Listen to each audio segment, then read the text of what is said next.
And we're learning that Northern Light Health's Waterville walk-in care is closing. Hospital officials made the announcement this afternoon, saying this part of the organization-wide changes that began, or it is part of the organization-wide changes that began this summer.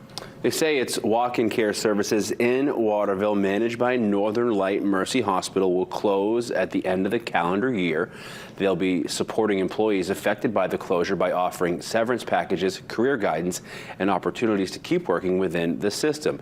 They say they kept the walk-in care open to serve as a bridge for patients who needed care while they transitioned to new providers and services. They say a low number of patients at the walk-in care indicates individuals and families have found other providers.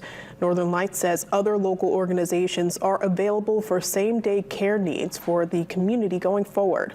They say there will be a care team to help patients in the area manage their medications, make primary care connections, and help with any other needs as they wrap up operations.